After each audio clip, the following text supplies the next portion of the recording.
afternoon. You're watching i24 News. I'm Marav Severe here with the hour's top stories. We begin with a developing story this afternoon. According to reports, the Islamic State executioner known as Jihadi John has been identified as Mohammed Emwazi from London. Emwazi is believed to come from a well-to-do family and graduated from college with a degree in computer programming. The individual in question, who is said to have traveled to Syria in 2012, has been the source of much speculation after appearing in numerous IS beheading videos. And to learn more about the affair, we are now joined via Skype by i24 News London correspondent Jonathan Sacerdoti. Jonathan, good afternoon. Hi, Marav. We've known about Jihadi John's British background for a while now, but now that his identity is revealed, what does it mean in regards to bringing him to justice? And can the British government even go after him while he's still in Syria? Well, there are rumours that, in fact, British intelligence and US intelligence have known his identity for some time, but this was kept quiet. And if before today you'd searched for this name, Mohammed Emwazi, on the internet, you would have found very little except some electoral roll registers showing where he and his family have lived. Even his brother and his sister's social media profiles have also been deleted. But we do know more about him now, which makes it perhaps easier to understand the kind of people that leave the UK to go and join ISIS. And he is an example of a very brutal, cold, calculating killer who's done that.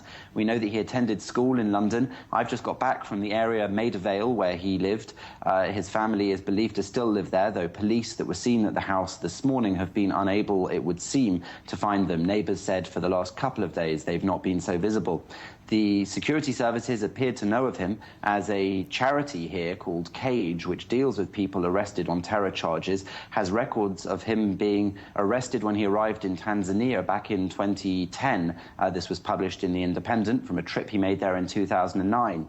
He was denied entry to the country, flown to the Netherlands, where he was questioned there by MI5, he claimed in letters to Cage. So it seems that they have been following him for some time. A man with a university degree in computer science from the Westminster University, which is known to have something of a problem with some extremism as well within that campus. So the pieces of the puzzle are now fitting together. Now the name is well known, and people are starting to draw a fuller picture of who the man they have seen beheading and brutalizing people in those now infamous videos that have been released the world over, just who he is. And definitely gives us more of an insight into people being recruited by the Islamic State. And I want to switch gears a bit. New poll indicates today that 27% of British Muslims show some sympathy for the attack on Charlie Hebdo. May this new alarming statistic push the British government to change its policies and education towards the Muslim population?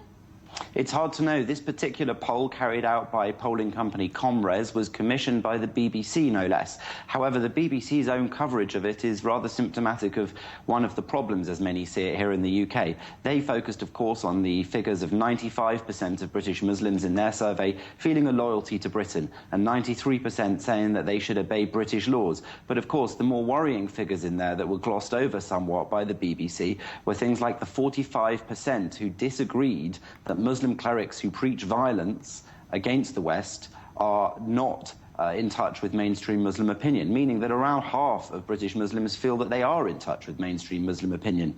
Similarly, Western liberal society can never be compatible with Islam. 20% agreed with that.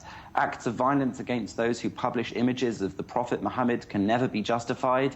24% disagreed with that. So we're talking about minorities, but sizable minorities, when we think that the estimated UK Muslim population is around 2.8 million. It's definitely a worrying statistic. Jonathan Sacerdoti, i24 News London correspondent, thank you for being with us for the latest from the UK.